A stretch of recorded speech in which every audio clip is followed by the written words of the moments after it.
O marido decidiu dar uma festa para comemorar o divórcio, mas no meio da diversão, o entregador chegou com uma caixa enviada por sua ex-esposa. E todos ficaram chocados com o que viram. O som que preenchia a cobertura de Ricardo Andrade não era o de uma festa, mas o zumbido caro e discreto do sucesso. Era o murmúrio de um sistema de climatização invisível, o tilintar suave de gelo em copos de cristal e, ao fundo, um jazz instrumental tão sofisticado quanto a vista panorâmica de São Paulo que se derramava pelas janelas do chão ao teto. Ricardo não precisava de música alta. Sua própria existência, naquele momento, era a mais alta das celebrações. Ele observava o reflexo de seu terno sob medida no vidro escuro. Um homem de 45 anos, no auge de sua forma. Um predador no topo de sua cadeia alimentar particular. O divórcio, assinado naquela manhã, não fora uma libertação ruidosa, mas a remoção silenciosa e eficiente de um último obstáculo em seu caminho. Marina Duarte, sua ex-esposa, era agora oficialmente uma relíquia de um passado que ele se esforçava para esquecer. Um passado de fraqueza, dor e dependência. Um passado que ele havia superado com a mesma determinação implacável que usara para construir seu império tecnológico. 5 anos antes, o mundo de Ricardo era o oposto daquele silêncio controlado. Era um pandemônio de sirenes, bips de monitores hospitalares e o eco de prognósticos sombrios. Um acidente na rodovia dos Bandeirantes havia estilhaçado mais do que seus ossos. Estilhaçara sua identidade. O empresário dinâmico deu lugar a um homem confinado a uma cama, encarando um teto branco e a possibilidade aterrorizante de uma vida em uma cadeira de rodas. Foi nesse abismo que Marina surgiu. Ela não era apenas sua fisioterapeuta. Nos meses que se seguiram, ela se tornou sua arquiteta. Com uma paciência que beirava o sagrado e uma teimosia que rivalizava com a dele, ela redesenhou seu corpo e, inadvertidamente, reconstruiu sua alma.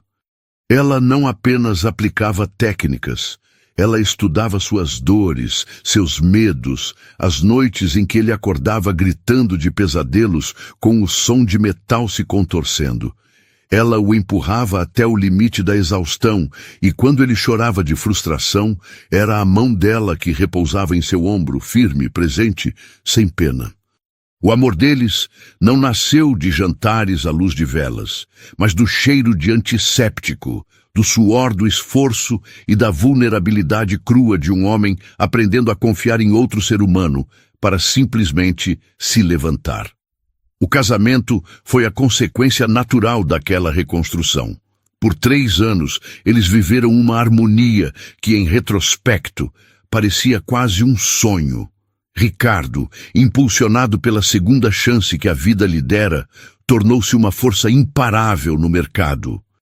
Mas cada novo contrato milionário, cada andar a mais que ele subia em seu arranha-céu corporativo, o afastava um pouco mais do homem quebrado que Marina havia amado e curado.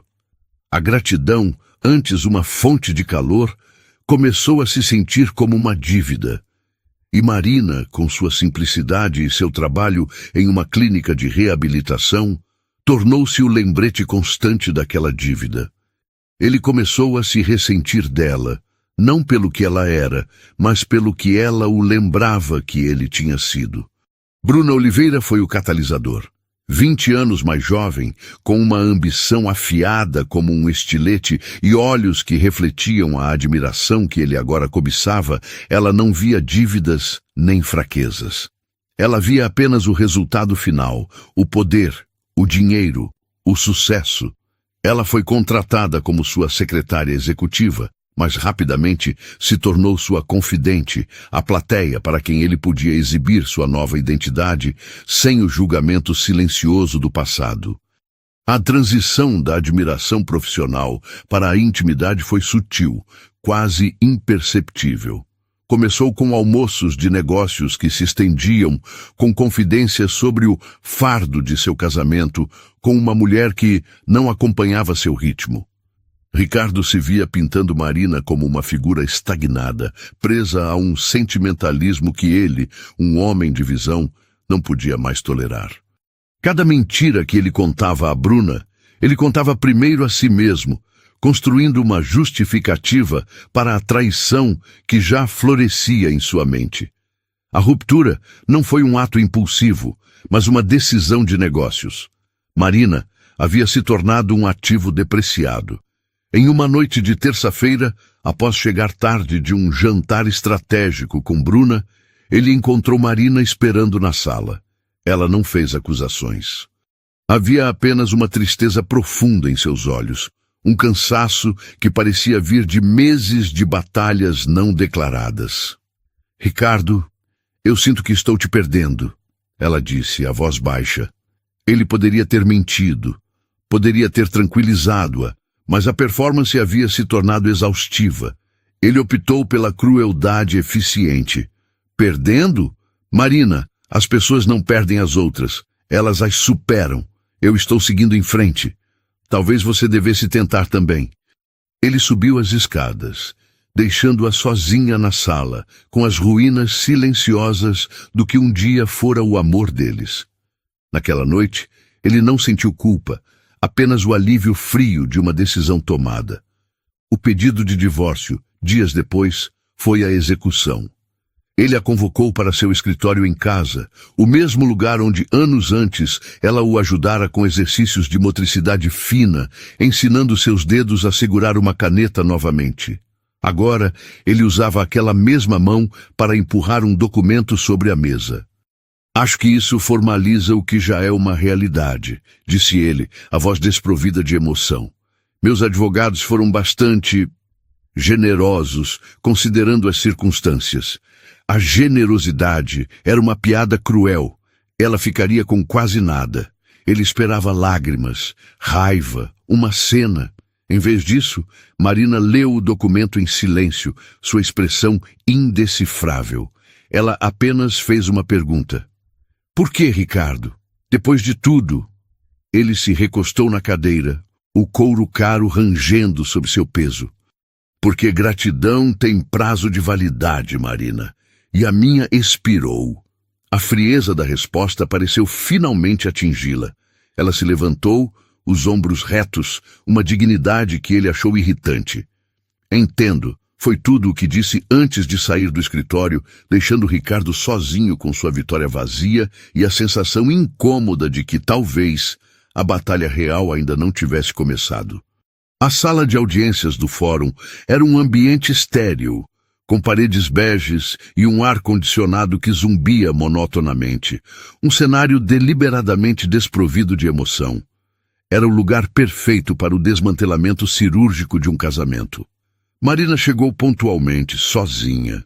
Sua escolha de roupa, uma calça de alfaiataria escura e uma blusa de seda de cor neutra, falava de profissionalismo e contenção. Ela não estava ali como uma vítima, mas como alguém cumprindo um procedimento inevitável. Sentou-se em silêncio, as mãos cruzadas sobre o colo, a mente focada em um único objetivo: atravessar aquele momento com a dignidade intacta. Ela sentia o peso da situação, uma dor surda no peito, mas havia também uma clareza fria. A dor era pelo luto do homem que ela um dia amou. A clareza vinha da certeza de que aquele homem não existia mais. A chegada de Ricardo foi, como esperado, uma performance. Ele não entrou, ele fez uma entrada. Acompanhado por 2 advogados de aparência cara e por Bruna, que parecia ter saído de um editorial de moda, ele exalava uma aura de poder e impaciência, como se aquele compromisso mundano fosse um desperdício de seu precioso tempo. Bruna, por sua vez, desempenhava o papel de consorte vitoriosa. Seu olhar deslizou por Marina com um misto de pena e triunfo, uma avaliação rápida que a descartava como irrelevante. Ela se agarrava ao braço de Ricardo, não com afeto, mas com um senso de propriedade, marcando seu território. A audiência foi breve. O advogado de Ricardo apresentou o acordo de partilha com uma eficiência polida. Era, objetivamente, um massacre financeiro. O juiz, um homem de meia idade com um olhar que já vira de tudo, leu os termos e seu rosto se contraiu em uma expressão de leve desaprovação. Ele se dirigiu a Marina, a voz tingida de uma preocupação protocolar. Senhora Duarte, a senhora compreende que está abrindo mão de praticamente todos os direitos sobre os bens adquiridos durante o matrimônio? A senhora tem representação legal? Marina sentiu o olhar de Ricardo sobre ela, pesado, esperando por um deslize, por um momento de fraqueza que validasse sua narrativa. Ela respirou fundo, o som quase inaudível na sala silenciosa. Eu compreendo os termos, meritíssimo, e dispenso representação. Desejo apenas que isso termine. Sua voz não tremeu. Era a voz de alguém que já havia perdido o que realmente importava e que não se importava mais com as migalhas. O juiz a observou por um longo instante, talvez vendo além da resignação, percebendo a força por trás daquela aparente submissão. Sem mais o que fazer, ele bateu o martelo. O som seco e de madeira selou o fim legal de uma era. Ricardo relaxou visivelmente na cadeira, um micro-sorriso tocando seus lábios. A transação fora concluída. Ao saírem, Ricardo não resistiu a um último gesto de poder. Enquanto Marina esperava do lado de fora, a brisa fria de São Paulo agitando levemente seus cabelos, ele se aproximou. Bruna permaneceu a alguns passos de distância, impaciente. Espero que não guarde ressentimentos, Marina. Foi apenas negócios. Marina se virou para ele, e pela primeira vez naquele dia, seus olhos encontraram os dele diretamente. Não havia ódio, nem dor. Havia algo muito mais perturbador. Uma calma enigmática. Ressentimento é um luxo que não me permito, Ricardo. Apenas um conselho. Aproveite bem a sua celebração esta noite. Momentos assim de pura vitória são raros, e às vezes mais frágeis do que parecem. Ele franziu a testa, a frase dela o desestabilizando por um momento. Era uma ameaça? Uma premonição? Mas a dúvida foi rapidamente varrida pela arrogância. Era apenas o último suspiro de uma mulher derrotada. Ele deu de ombros e se juntou a Bruna, que o beijou possessivamente. Marina observou-os entrar na Mercedes preta e partir, o carro deslizando suavemente para longe. Ela permaneceu ali por mais 1 minuto, não esperando por um transporte, mas apenas respirando. A fase 1 do seu plano estava concluída. A fase 2 começaria em poucas horas. A festa na cobertura não era uma celebração barulhenta, mas uma demonstração de poder curada. A lista de convidados era um quem é quem do mercado financeiro e tecnológico de São Paulo. A atmosfera era de exclusividade. O tipo de evento onde negócios milionários são fechados entre um gole de uísque japonês e uma mordida em um canapé de foie gras. Ricardo circulava entre seus convidados, não como um anfitrião, mas como um monarca em sua corte. Cada aperto de mão, cada parabéns pela nova fase inflava seu ego. Ele havia transformado seu divórcio em um evento de networking. Bruna estava em seu elemento. Ela flutuava pelo salão, o vestido vermelho caríssimo, um farol de sua nova posição. Ela não era mais a secretária. Era a futura senhora Andrade, a parceira, a prova viva da capacidade de Ricardo de sempre conseguir o que queria. Ela conversava com as esposas dos outros magnatas, praticando o papel que em breve seria seu permanentemente. Havia, no entanto, uma pequena fissura em sua compostura. De vez em quando, seu olhar procurava por Ricardo, uma necessidade quase ansiosa de validação, de se certificar de que ele a estava vendo brilhar. No auge da noite, Ricardo fez um brinde. Não houve discursos grandiloquentes, apenas algumas palavras calculadas. aos futuros projetos e às parcerias que nos fortalecem, disse ele, erguendo a taça. Seus olhos encontraram os de Bruna do outro lado da sala, e ele acrescentou com um sorriso significativo. Especialmente as mais próximas. Era o suficiente. Todos entenderam. A mensagem foi enviada. Foi nesse momento de triunfo silencioso e absoluto que a campainha do elevador privativo soou. O som era discreto, mas inesperado. Ninguém mais era aguardado. Um dos seguranças de Ricardo atendeu e, após uma breve conversa, aproximou-se dele com uma expressão confusa. Senhor Andrade, há uma entrega para o senhor. O entregador insiste que deve ser recebida pessoalmente. Uma onda de irritação passou por Ricardo. Uma entrega? Agora? Diga que recebam na portaria de serviço. Ele disse que as instruções da remetente, uma senhora Marina Duarte, foram explícitas, apenas em suas mãos. O nome de Marina, pronunciado em meio à sua corte, foi como uma pedra atirada em um lago calmo. Um silêncio curioso se espalhou pelo grupo mais próximo. Bruna se aproximou, a testa franzida em desagrado. O que essa mulher quer agora? Não se cansa de passar vergonha? Intrigado e contra sua vontade, um pouco apreensivo pela lembrança de suas palavras enigmáticas mais cedo, Ricardo caminhou até o hall. O entregador segurava uma caixa de papelão simples, parda, sem identificação além de uma pequena etiqueta com seu nome. Não era grande nem pesada. Era anônima. Ele assinou o recibo, a curiosidade superando a irritação. O que poderia ser? Um último apelo sentimental? Uma devolução de algum presente antigo? Ele voltou para a sala principal, a caixa na mão. Seus convidados o observavam, o clima de negócios substituído por uma expectativa quase infantil por drama. Ricardo decidiu usar a situação a seu favor, transformá-la em entretenimento. Parece que recebi um último presente da minha ex-esposa, anunciou ele com um tom de zombaria. Vamos ver que tipo de relíquia do passado ela decidiu me enviar. Ele colocou a caixa sobre uma mesa de centro vazia. Com um canivete de prata que usava para cortar charutos, ele cortou a fita adesiva com um gesto preciso. Abriu as abas de papelão e olhou para dentro. E o mundo, o seu mundo cuidadosamente construído de poder e controle, simplesmente parou de girar. O tempo para Ricardo fragmentou-se.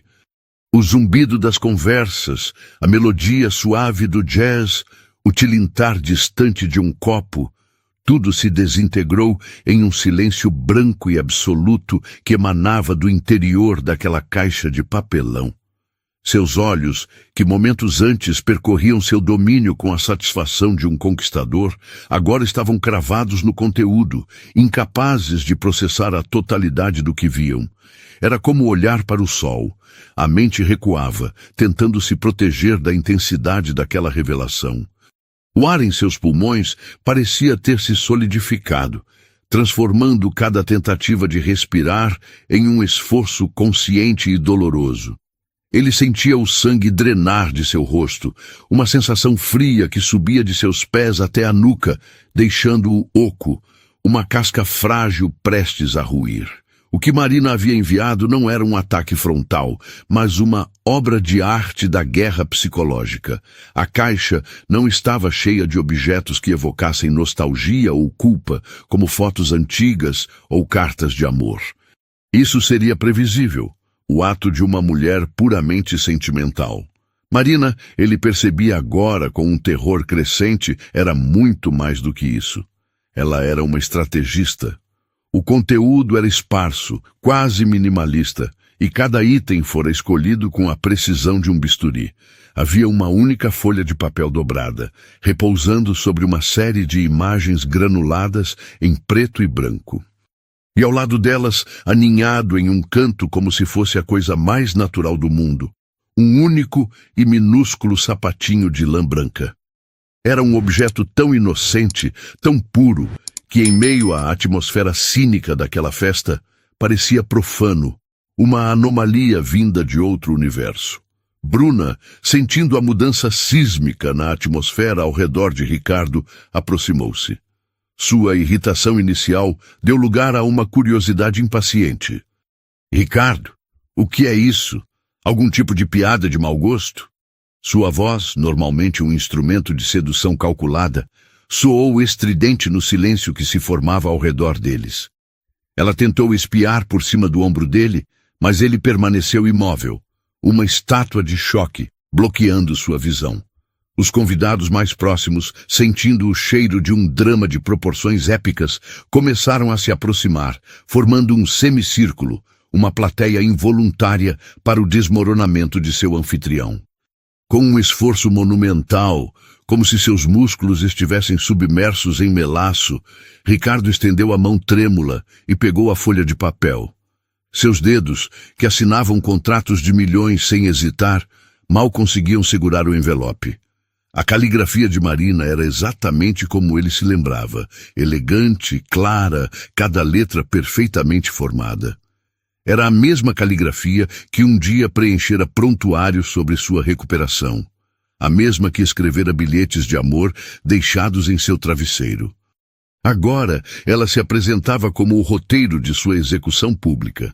Meu caro Ricardo, a carta começava, a saudação formal uma bofetada de ironia. Escrevo não para lamentar o passado, mas para informá-lo sobre um futuro inevitável. Imagino que esta noite, em meio às celebrações de sua recém-adquirida liberdade, você esteja se sentindo no controle de seu destino. É uma sensação poderosa, eu me lembro. Mas o destino, Ricardo, tem um jeito peculiar de nos lembrar que nosso controle é, na melhor das hipóteses, uma ilusão. Cada palavra era um golpe. Ele podia quase ouvir a voz dela, calma e medida, lendo as sentenças em sua mente. Não havia raiva no tom, mas uma espécie de desapego clínico, o que tornava tudo ainda mais devastador. Você se referiu a mim como um peso, uma âncora que o prendia a um passado de vulnerabilidade. É uma metáfora interessante. Mas você parece ter se esquecido de uma noite específica, há pouco menos de 3 meses. A noite de 18 de junho. Você talvez não se lembre, estava sobrecarregado com os preparativos para sua nova vida. Mas eu me lembro. Foi a noite em que você, após uma discussão com Bruna pelo telefone, veio ao nosso quarto. Você não disse nada. Apenas deitou-se ao meu lado buscando um silêncio e um conforto que, aparentemente, seu futuro brilhante não podia lhe oferecer. Foi um ato silencioso, quase um reflexo, um retorno a um porto seguro que você já estava planejando demolir. Naquela noite, Ricardo, sua âncora não apenas o segurou por um momento, ela concebeu. A palavra concebeu explodiu na mente de Ricardo. Um zumbido começou em seus ouvidos, abafando os murmúrios curiosos ao seu redor. Ele olhou para as imagens em preto e branco. Ultrassons. Eram inconfundivelmente ultrassons. E em uma das imagens, a mais clara, havia 3 pequenas formas, 3 bolsões de vida, cada um circulado por uma caneta fina. 3. O número pairava em sua visão, zombeteiro, impossível. A carta continuava, impiedosa em sua precisão. Sei que você é um homem de fatos e dados, então serei direta. Anexo os exames que confirmam uma gestação de 12 semanas. E como você pode ver, a vida, em sua infinita ironia, decidiu que um único herdeiro não seria dramático o suficiente para a sua história. Parabéns, Ricardo. Você será pai de trigêmeos. Nesse momento, Bruna, farta de ser mantida no escuro, empurrou o braço de Ricardo com força suficiente para conseguir ver o conteúdo da caixa. Seus olhos passaram pelo sapatinho, pousaram nas imagens e então, vorazmente, leram as últimas linhas da carta que Ricardo segurava. O efeito foi instantâneo e cataclísmico. O sangue fugiu do rosto de Bruna, deixando para trás uma palidez mortal. Seus lábios se entreabriram, mas nenhum som saiu. A mulher que havia flutuado pela festa como uma rainha, agora parecia uma menina assustada e perdida. A taça de champanhe que ela segurava com tanta elegância simplesmente despencou de sua mão, estilhaçando-se no chão de mármore, com um barulho agudo que fez todos se encolherem. O som foi o ponto final da festa. O feitiço foi quebrado. Os cochichos se transformaram em um zumbido audível de choque e escândalo. As palavras grávida, trigêmeos, dele, saltitavam pela sala. Paulo, seu sócio, que estava mais próximo, pegou um dos documentos da caixa. Não era uma simples imagem de ultrassom, mas um laudo detalhado, assinado e carimbado, com o nome de um dos mais renomados obstetras de São Paulo. Havia gráficos, medições, datas. Era um documento legal, inatacável. Ricardo, isso é... Paulo começou, mas não conseguiu terminar a frase. Ele olhou do papel para o rosto pálido de seu amigo e sócio, e a compreensão o atingiu. Não era uma piada. Era real. Ricardo, finalmente arrancado de sua paralisia pelo som do vidro quebrando, olhou para Bruna. O olhar dela era o de alguém que acabara de ser apunhalado pelas costas por quem jurou protegê-la. A humilhação em seu rosto era total. Ele a havia colocado em um pedestal, anunciado-a como sua nova parceira na vida e nos negócios, apenas para que todos testemunhassem, minutos depois, que ele havia engravidado a ex-esposa, e não com um, mas com 3 filhos. Ele não a havia coroado rainha, ele a havia marcado como a tola. A carta de Marina tinha um parágrafo final, um coup de grace que demonstrava o quão bem ela o conhecia. Não se preocupe com formalidades. Meus advogados entrarão em contato com os seus para discutir os aspectos práticos desta nova joint venture. Afinal, como você mesmo disse hoje mais cedo, é tudo apenas negócios, não é? Desfrute do resto de sua celebração. Você tem muito o que comemorar. A festa se desintegrou. Não houve despedidas formais. Os convidados simplesmente evaporaram, fugindo da cena do desastre com a pressa de quem abandona um navio que afunda. O constrangimento era tão palpável que se podia sentir o gosto no ar. Em questão de minutos, a cobertura, que antes fervilhava com a elite de São Paulo, estava quase vazia. Um campo de batalha silencioso coberto de copos abandonados e canapés intocados. Ricardo ficou de pé no centro do naufrágio, a carta ainda em sua mão, um pedaço de papel que havia detonado sua vida. Ele olhava para o nada, a mente uma tela branca de pânico. Bruna, recuperando-se do choque inicial, foi tomada por uma fúria gelada. As lágrimas que brotaram em seus olhos não eram de tristeza, mas de raiva e vergonha. Você mentiu para mim. Ela sibilou, a voz baixa e cheia de veneno. Você dormiu com ela. Enquanto estava comigo, você voltou para ela. Bruna, eu posso explicar. Ele começou, a voz um fiapo. Explicar o quê? Que você é um mentiroso? Que me usou como um troféu para exibir na sua festa de divórcio enquanto sua ex-mulher carregava seus 3 filhos? Você me fez de idiota, Ricardo, na frente de todo mundo. Ela arrancou o pesado anel de diamantes de seu dedo, o mesmo que ele lhe dera naquela manhã, e o atirou não na caixa, mas no rosto dele. O metal frio atingiu sua bochecha, deixando uma marca vermelha. Fique com sua família perfeita. Ela cuspiu as palavras. Vocês se merecem. Ela se virou, os ombros rígidos de raiva, e marchou para fora de sua vida, deixando para trás um homem que, na noite em que celebrava sua liberdade suprema, havia se tornado prisioneiro de um futuro que ele não escolhera e que agora o definia completamente. A caixa de papelão pardo sobre a mesa não era um presente, era uma sentença, e ele havia acabado de começar a cumpri-la.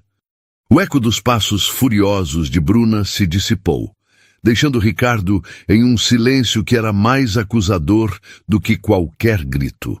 O apartamento, antes um santuário de seu poder, agora parecia vasto e hostil. as sombras nos cantos se alongando como dedos apontados. Ele levou a mão à bochecha, onde o anel de Bruna o havia atingido. A dor física era insignificante, um ponto minúsculo de sensação em um oceano de choque e negação que ameaçava afogá-lo. Sua mente, um instrumento de lógica e estratégia que o havia servido tão bem nos negócios, agora se rebelava, recusando-se a aceitar a nova realidade. Era como um programa de computador que encontra um paradoxo e entra em um loop infinito de erro. Trigêmeos, Marina, pai. As palavras giravam em sua cabeça, desprovidas de significado, absurdas. Não, ele sussurrou para a sala vazia. A palavra soou fraca, patética.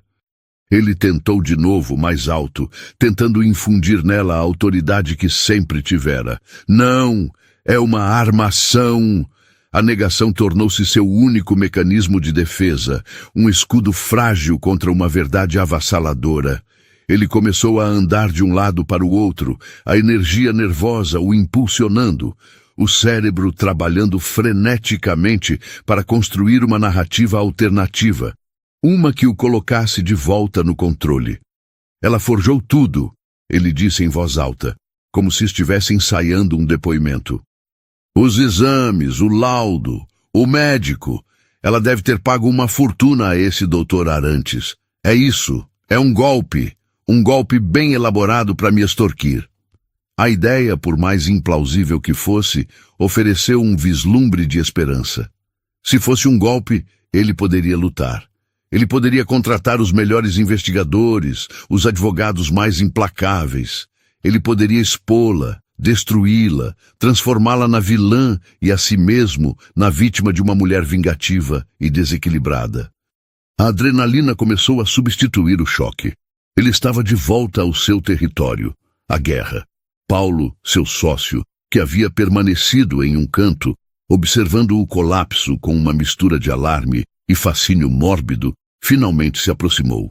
Ele era um homem pragmático, cuja amizade com Ricardo era baseada mais em anos de negócios bem-sucedidos do que em afinidade emocional. Ricardo, acalme-se. Você não está pensando com clareza. Ah, clareza! Eu nunca pensei com tanta clareza, retrucou Ricardo, os olhos brilhando com uma intensidade febril. Ela planejou isso. É a vingança perfeita. Ela sabia que isso me destruiria publicamente. Paulo balançou a cabeça lentamente, pegando novamente o dossiê da caixa. Ele não era um especialista médico, mas era um mestre em avaliar riscos e detectar fraudes. Ele folheou os documentos com cuidado. Ricardo, olhe para isso, disse ele, a voz calma e firme, tentando ancorar seu amigo na realidade. Isso não é uma falsificação amadora. A assinatura do Dr. Arantes está com firma reconhecida em cartório. O laboratório que fez o exame de sangue é um dos mais conceituados do país. Há números de protocolo, carimbos, datas. Para forjar algo neste nível, seria necessário uma conspiração envolvendo dezenas de pessoas. E o Dr. Arantes? O homem é praticamente uma instituição. Arriscar sua carreira de 50 anos por um suborno não faz sentido. Cada palavra de Paulo era um martelo demolindo o frágil castelo de negação de Ricardo. Então não são meus. Ele tentou uma nova linha de defesa, ainda mais desesperada. Ela dormiu com outro. Ela está tentando empurrar os filhos de outro homem para mim. Paulo suspirou, a paciência se esgotando. Ricardo, a carta dela menciona a data, 18 de junho. Você estava com ela naquela noite? A memória o atingiu novamente, desta vez com uma clareza insuportável. A discussão com Bruna pelo telefone, a sensação de vazio, a caminhada silenciosa até o quarto que um dia fora deles, a presença calma de Marina na cama, o ato em si. Não fora apaixonado, nem mesmo afetuoso, fora quase um reflexo, um ato de busca por um centro de gravidade em um mundo que ele mesmo estava desestabilizando. Ele não respondeu, mas seu silêncio foi uma confissão. Ela não teria como saber que ficaria grávida. muito menos de trigêmeos, continuou Paulo, implacável em sua lógica. E ela não teria como inventar uma data que batesse perfeitamente com um exame de 12 semanas se não fosse verdade. A matemática é simples, cara. A história se encaixa. A realidade, finalmente, rompeu as barreiras. Não havia conspiração. Não havia outro homem. A verdade era simples, brutal e inescapável. Ele era o pai. O escudo da negação se estilhaçou, deixando-o exposto, vulnerável e aterrorizado. O pânico que se seguiu foi diferente do choque inicial. Era um pânico ativo, uma corrida mental desesperada para mitigar o dano, sua reputação, sua imagem. O que os investidores diriam? E a diretoria da empresa? A história vazaria, era inevitável. Os tabloides teriam um banquete. Magnata da tecnologia engravida ex-esposa, com trigêmeos após divórcio conturbado. Ele podia ver as manchetes. Sua vida, antes um exemplo de sucesso e controle, se tornaria uma novela barata. Eu preciso abafar isso, ele disse, a voz agora baixa e conspiratória. Ele agarrou o braço de Paulo. Você precisa me ajudar. Precisamos controlar a narrativa. Podemos dizer que foi uma decisão mútua. Inseminação artificial. Sim, que havíamos planejado isso antes do divórcio e decidimos seguir em frente como amigos. Paulo o encarou como se ele tivesse perdido o juízo. Ricardo, você acabou de passar meses dizendo a todos que ela era um peso morto do qual você estava se livrando. Você a humilhou no acordo de divórcio. Ninguém vai acreditar nessa história de amigos. E a carta dela? A caixa? A cena que Bruna fez? Há 50 testemunhas que viram o seu choque. A história já tem uma versão e não é a sua. O desespero de Ricardo se transformou em raiva. Uma raiva direcionada a todos, menos a si mesmo. Então o que eu faço? Sento e assisto minha vida ser destruída por ela? Você contrata o melhor advogado de família que o dinheiro pode comprar, não para lutar, mas para negociar.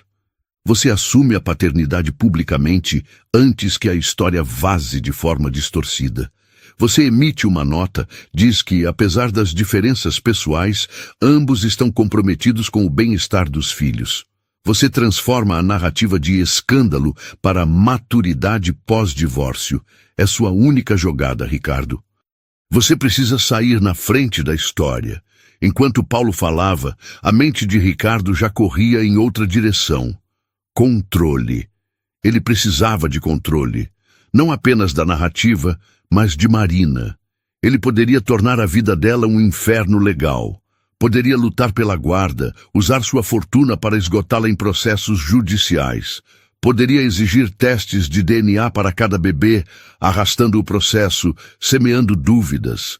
A ideia de fazê-la sofrer, de fazê-la pagar pela humilhação que lhe causara, começou a se misturar com seu pânico.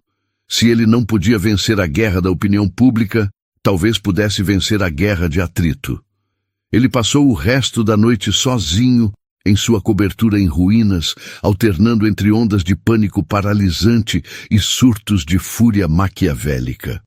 Ele ligou para seu advogado principal às 3 da manhã, acordando e despejando a história de forma incoerente e raivosa. Ele quebrou um vaso caro, atirando-o contra a parede em um acesso de frustração impotente. Ele bebeu o uísque diretamente da garrafa, mas o álcool não trouxe torpor. Apenas aguçou as bordas de seu desespero. Ele olhou novamente para a caixa, para o sapatinho de lã branca, um objeto tão pequeno, mas que continha o poder de demolir um império. Ele o pegou. A lã era macia em seus dedos. Por um instante fugaz, uma imagem se formou em sua mente. Um pequeno pé dentro daquele sapato. Um rosto. Um filho. A imagem era tão avassaladora, tão estranha à sua realidade, que ele a repeliu com violência, como se fosse um vírus. Ele não estava pronto para ser pai. Ele nunca quis ser pai. Paternidade era uma forma de fraqueza, de perda de controle, de se tornar secundário na própria vida. E agora ele seria pai de 3. A noite se arrastou, uma tortura de pensamentos circulares. A negação havia falhado. A raiva era inútil. O que restava era o medo. Um medo frio e profundo que ele não sentia desde os dias em que jazia em uma cama de hospital, incerto se voltaria a andar. Naquela época, Marina havia sido sua salvação. Agora, ela era a arquiteta de sua queda. E enquanto o primeiro sinal do amanhecer pintava o céu de São Paulo com tons de cinza e roxo, Ricardo Andrade percebeu uma verdade aterrorizante. Ele estava completamente, irremediavelmente, sozinho em um desastre que ele mesmo havia criado. A festa havia acabado, e a conta havia chegado, e era impagável. Os meses que se seguiram à fatídica festa foram um turbilhão de processos, manchetes e uma pressão pública implacável para Ricardo. A estratégia de controlar a narrativa havia falhado miseravelmente. A história dos trigêmeos, vazada por alguma fonte anônima, explodiu na mídia. Ele se tornou o vilão da história, o magnata insensível que abandonou a mulher que o salvou e agora tentava fugir de suas responsabilidades paternas. Sua imagem, antes impecável, estava em frangalhos. Investidores começaram a questionar sua estabilidade emocional e alguns contratos importantes foram congelados. A Andrade Tech, seu império, começou a sentir os tremores do terremoto pessoal de seu fundador. Marina, por outro lado, manteve-se em um silêncio digno que só amplificava a culpa de Ricardo. Ela não deu entrevistas, não fez declarações públicas. Sua única comunicação era através de seus advogados, que com uma frieza calculada protocolavam cada etapa do processo de reconhecimento de paternidade e pensão alimentícia. Ela se recusou a aceitar qualquer acordo extrajudicial que implicasse em sigilo ou em abrir mão de seus direitos. Queria que tudo fosse feito à luz do dia, através dos canais legais, sem brechas para manipulação ou negação. Sua determinação era inabalável, e Ricardo, em sua fúria, percebia que estava lidando com uma força que ele havia subestimado perigosamente. A batalha judicial pela pensão alimentícia foi brutal. Ricardo, aconselhado por seus advogados, tentou de tudo para minimizar o valor. Apresentou declarações de renda complexas, alegou despesas exorbitantes e tentou argumentar que Marina, como fisioterapeuta, tinha capacidade de prover para os filhos. Seus advogados pintaram um quadro de um homem de negócios sobrecarregado, sendo extorquido por uma ex-esposa vingativa. O juiz, o mesmo Dr. Carvalho que havia presidido o divórcio, ouviu tudo com uma paciência quase monástica. Ele permitiu que os advogados de Ricardo apresentassem todos os seus argumentos, todas as suas manobras contábeis. Mas quando chegou a vez da defesa de Marina, a estratégia foi simples e devastadora. Eles não se concentraram em números complexos, mas na realidade da vida de Ricardo. Apresentaram fotos de sua cobertura, de seus carros de luxo, de suas viagens, de suas festas. Detalharam o custo de sua festa de divórcio, o valor do anel que ele dera a Bruna, os investimentos em sua empresa. A mensagem era clara. Ricardo Andrade vivia uma vida de ostentação e luxo ilimitado. Meritíssimo, argumentou o advogado de Marina com uma voz calma e firme. O senhor Andrade alega dificuldades financeiras para prover para seus filhos, enquanto mantém um padrão de vida que a maioria dos brasileiros sequer sonha.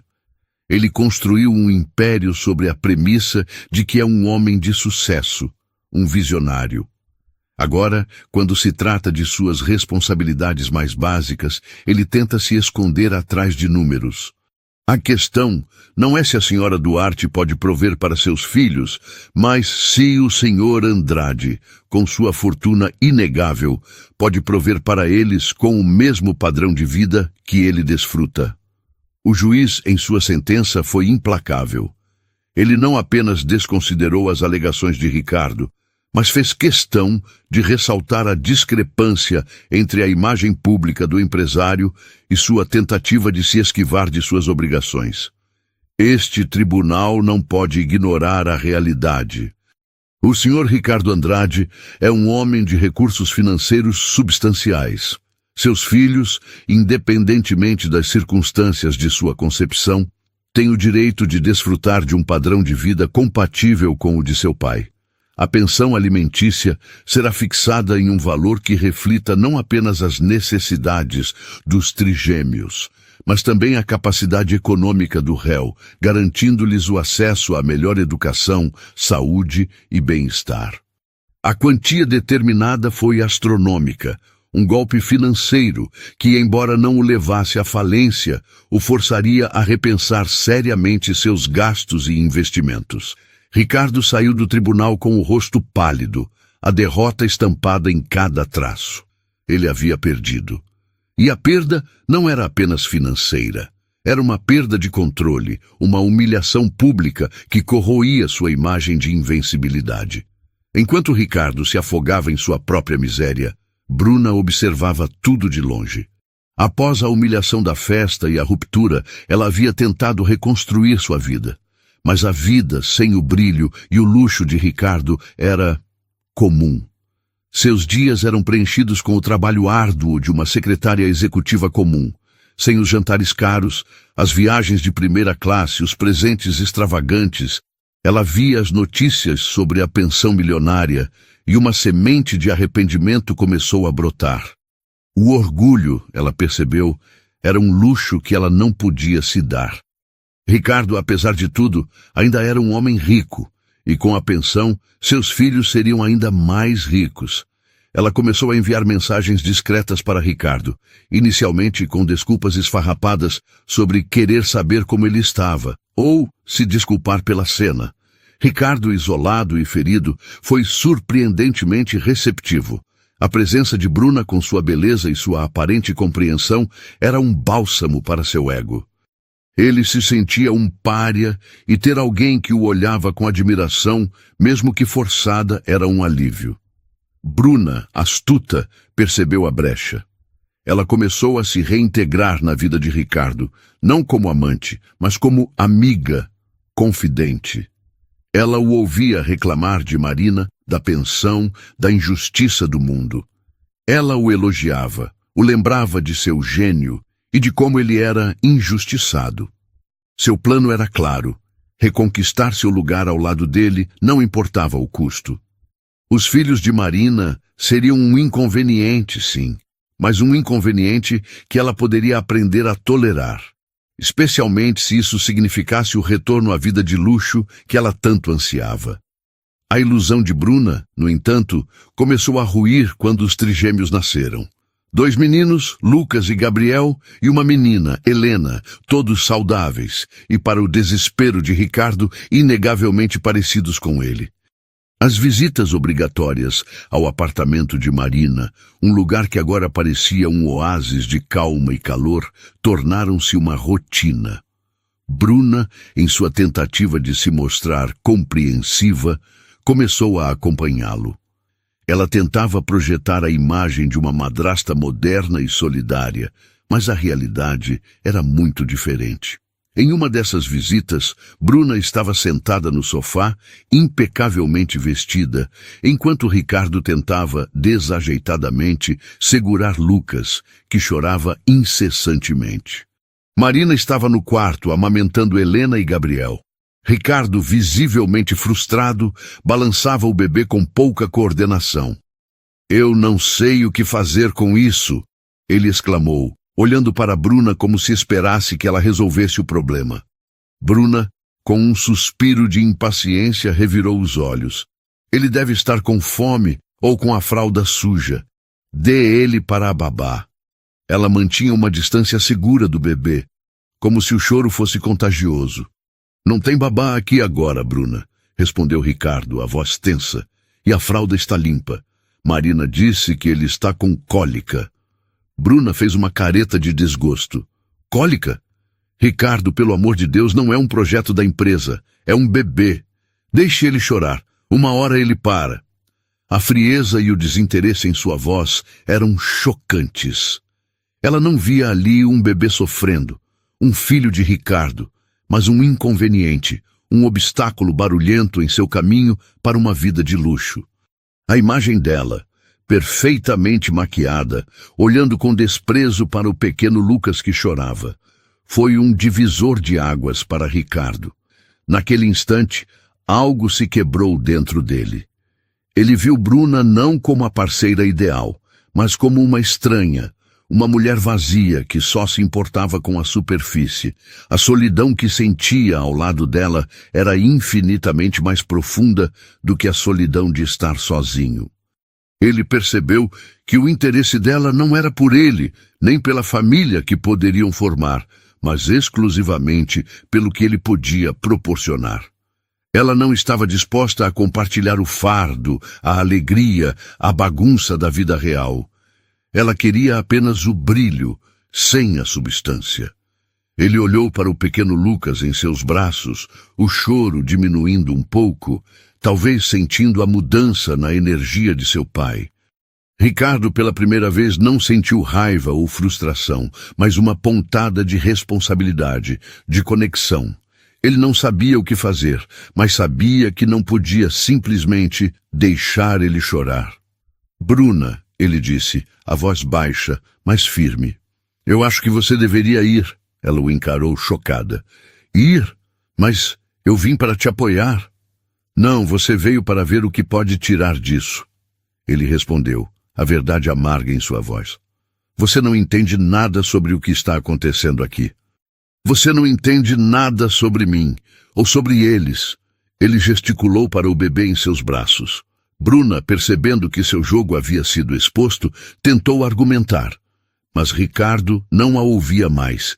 Ele a acompanhou até a porta e, quando ela saiu, não houve o drama da festa, apenas um silêncio pesado.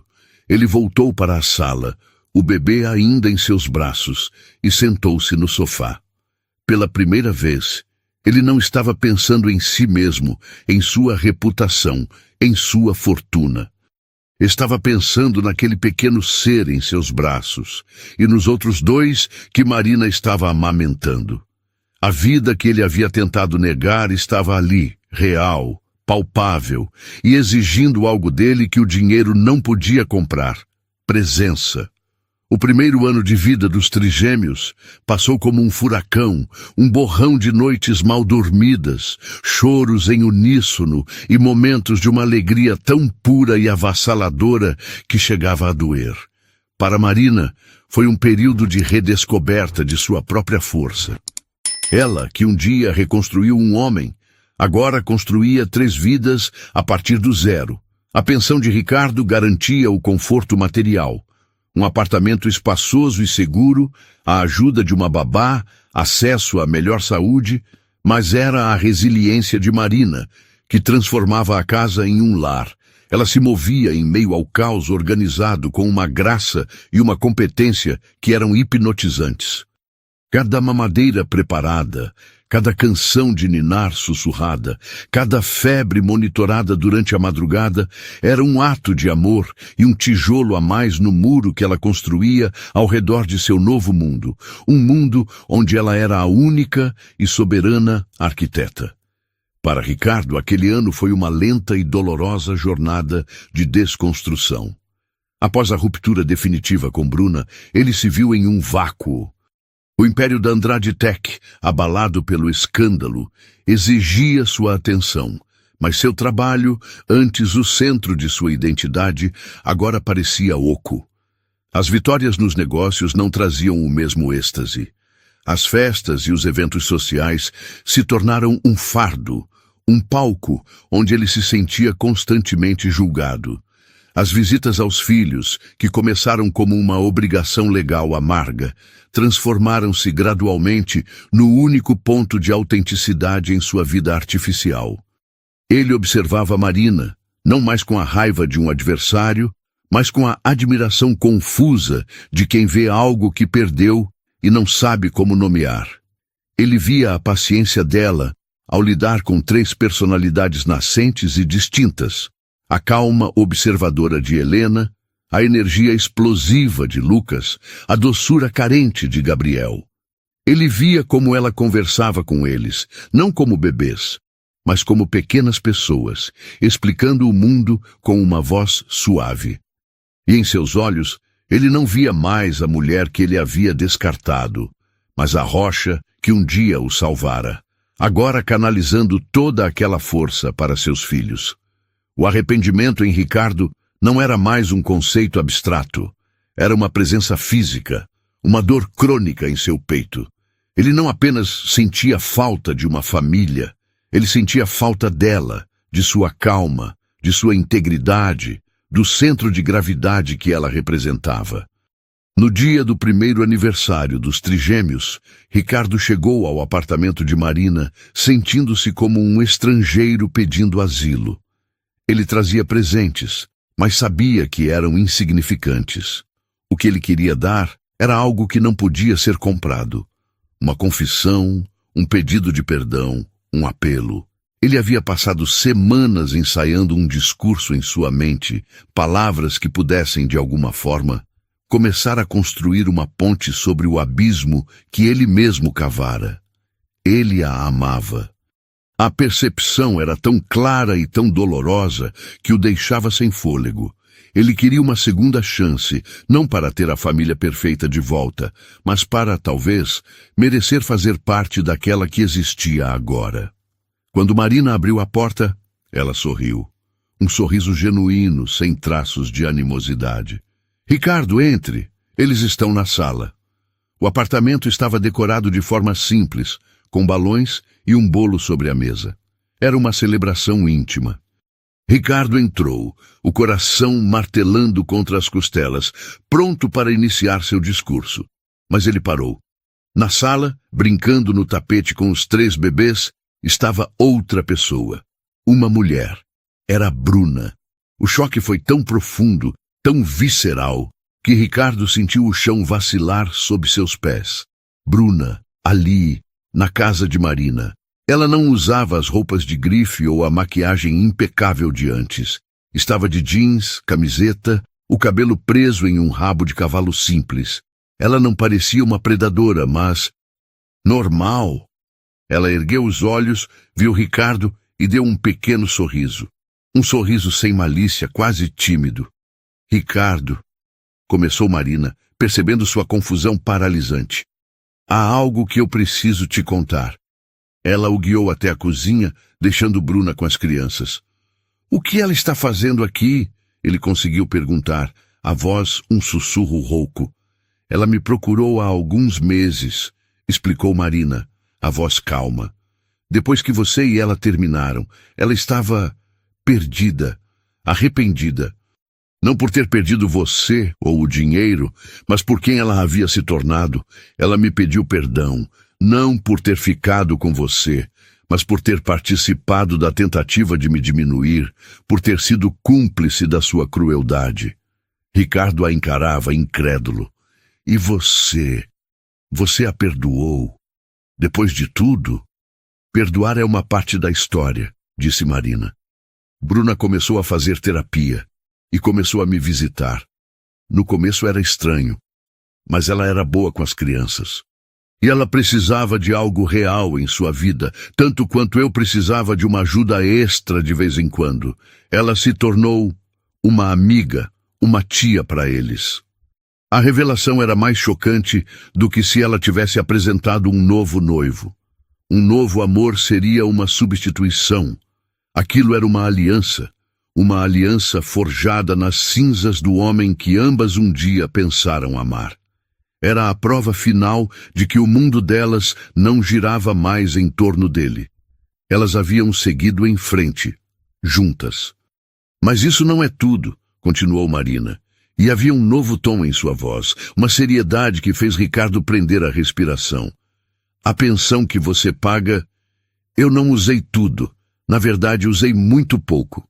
O restante, eu investi. Investiu? Ele perguntou confuso. Sim, com a ajuda de Bruna, que ainda tinha muitos contatos e uma mente surpreendentemente afiada para negócios, eu comecei um projeto, uma fundação. Uma clínica de reabilitação neurológica de ponta para famílias de baixa renda, usando as técnicas mais avançadas, as mesmas que usei com você. Um lugar que não depende de convênios limitados ou da boa vontade de filantropos. Ela fez uma pausa, olhando-o diretamente nos olhos. A Fundação Duarte abre as portas no mês que vem, e eu usei o seu dinheiro, o dinheiro da sua punição, para construí-la. Cada tijolo, cada equipamento de ponta foi pago por você. Ricardo sentiu como se o ar tivesse sido roubado de seus pulmões. Aquele era o verdadeiro checkmate. Ela não havia apenas seguido em frente.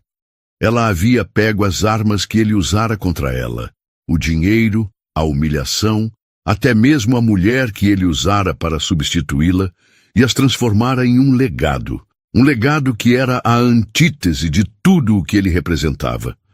Ele queria usar seu dinheiro para controlá-la. Ela o usou para criar algo que ajudaria centenas de pessoas. Ele a havia chamado de peso morto. Ela se tornou uma força criadora. Eu queria que você soubesse, disse Marina, sua voz suave, mas com a finalidade de uma sentença. Para que entenda que não há mais nada a ser disputado entre nós. Você cumprirá sua obrigação como pai, visitará seus filhos e eu serei grata por isso. Mas a minha vida, a vida deles, a história que estamos construindo, ela não precisa mais de você como protagonista. Você é apenas a fonte do financiamento inicial. Ela se virou e voltou para a sala, deixando-o sozinho na cozinha. Ele podia ouvir as risadas. A risada de Marina, a de Bruna e os gritinhos alegres de seus 3 filhos. Era o som de um mundo completo. Um mundo do qual ele era o arquiteto involuntário e o eterno exilado. Ele olhou pela janela para a cidade que ele um dia pensou ter conquistado. Ele não havia perdido apenas uma mulher ou uma família. Ele havia perdido a própria narrativa. Marina não havia apenas reescrito o final da história deles. Ela havia publicado um livro totalmente novo, e o nome dele aparecia apenas na página de agradecimentos, como uma nota de rodapé irônica. E essa, ele percebeu com uma clareza esmagadora, era a mais perfeita e devastadora das vinganças. Gostou da história de hoje? Então clique no vídeo que está aparecendo na sua tela. Tenho certeza de que você vai gostar também. E não se esqueça de deixar o like e seguir nosso canal. Muito obrigado e te vejo na próxima.